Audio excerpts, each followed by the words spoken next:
Climate change is a global challenge, and cooperation is the best way to address it. So as one of the first countries to support and participate in the Belt and Road Initiative, how does Pakistan view the green cooperation and the BRI framework? And what role does Pakistan see the BRI International Green Development Coalition can play in promoting green development? In order to answer these questions, we have an exclusive interview with Minister of State of the Ministry of Climate Change and Environmental Coordination of Pakistan, Her Excellency Shezra Kharal. Welcome to our program, Minister. It's our honor to interview you today. Thank you very much for having me on your show. So since the launch of the Belt and Road Initiative, China has worked with partner countries like your countries to promote the Green Silk Road and to support the low carbon transition. So how would you view China's efforts in this area? The Belt and Road Initiative, the vision for that is development and peace, because China's policy has always been to help its partner countries to develop. And like China has showcased its own, by its own example, how so many people have been lifted out of poverty, and there has been remarkable development in China in the past few decades. In the same way, China wants to help its partners, its neighbors and other countries, in fact globally, to develop through peace. So I think that adding the green component, because climate change is now a reality, faced not only by the global south but also by the global north, and we are living in the era of climate change, and we have to, as responsible citizens of the globe, we have to keep that in account. And China has now taken the lead in showing the world that an inclusive and just transition is the only way forward, because at the same time that countries are developing and helping its people, their people, to live better lives and have better livelihoods, at the same time we have a responsibility towards our planet, on the earth that we are living on. And China has shown by example that that is the only way forward, where multilateralism and mutual cooperation is the way forward. And the emphasis on green development and green transition that China has done is not only an example for other countries to follow, but also through platforms like the Belt and Road Green Development Coalition.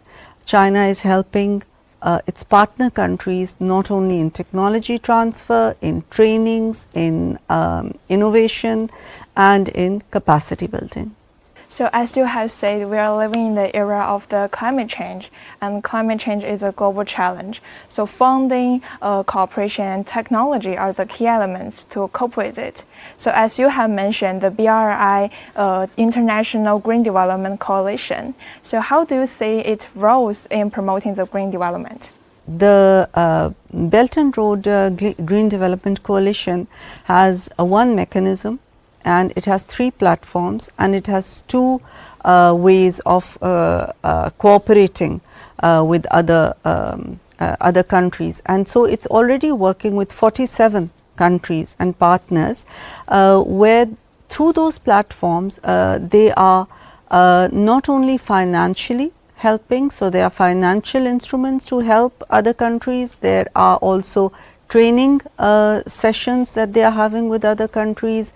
They are having capacity building with other countries through AI and other technologically based programs.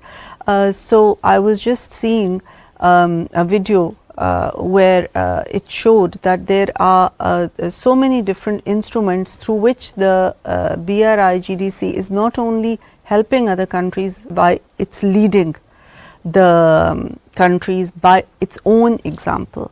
So in the last few decades we have seen China is transitioning, but in the recent times it has been a very radical change. So we see that the transport system has changed, the air quality has improved, the water quality and everything to do with environment is improving, and the BRI Green Development Coalition is taking the lead in that. And we have noticed that Pakistan has announced your new NDC. So could you briefly talk about it, and how will that influence Pakistan's green transition? Pakistan is one of the lowest emitters of carbon, but we are one of the most vulnerable countries. In fact, in 2025, we were the most impacted. We were number one. In 2022, we had those floods which affected 33 million people, and we had an economic loss of USD 30 billion.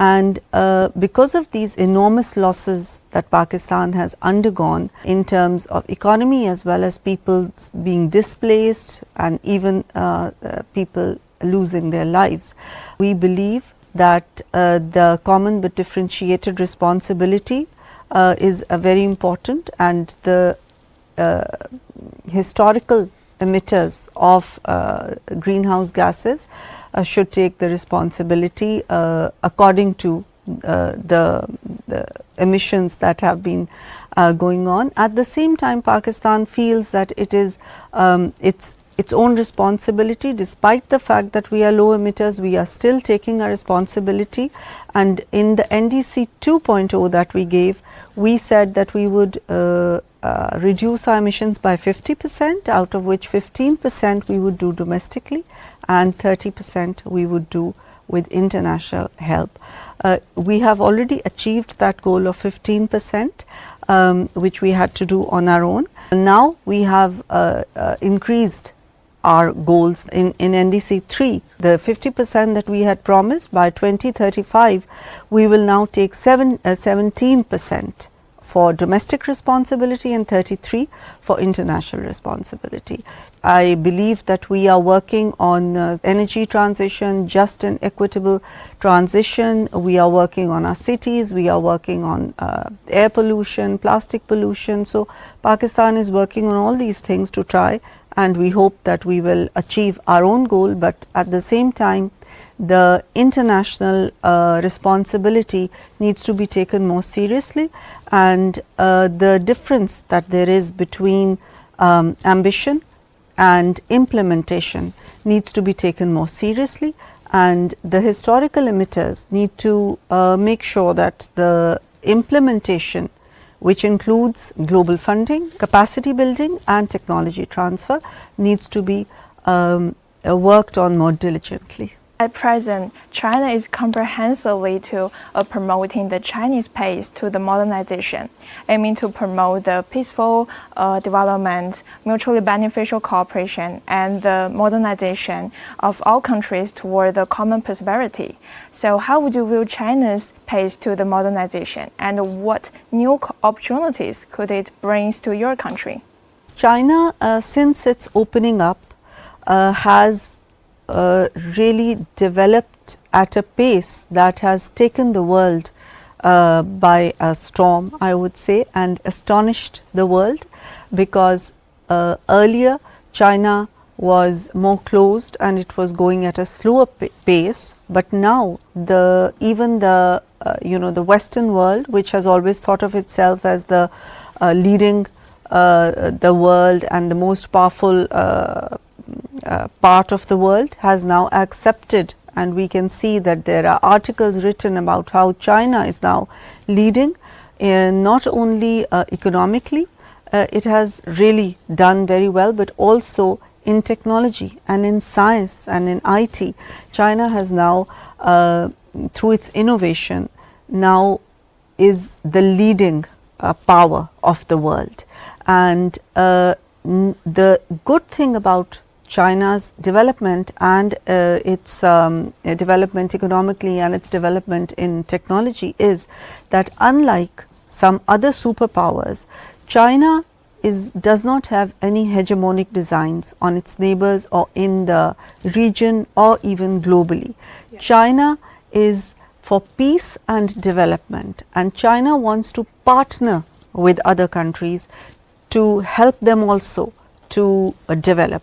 So one of the very important initiatives, as we were talking earlier, was the BRI, which has now spread to so many countries, and all the partner countries, especially Pakistan, is benefiting from it. The China-Pakistan Economic Corridor is one of the very important initiatives in the BRI program, and through that China-Pakistan Economic Corridor, we hope that we will be able to increase our trade, increase our relationship with other countries in terms of economic development, in terms of technology transfer, and the modernization of China is also something that China is very willing to teach other countries as well. So yes, Pakistan is hoping and is already in the process of partnering with China and learning from China. Yes, thank you for your answers, Minister. Thank you very much.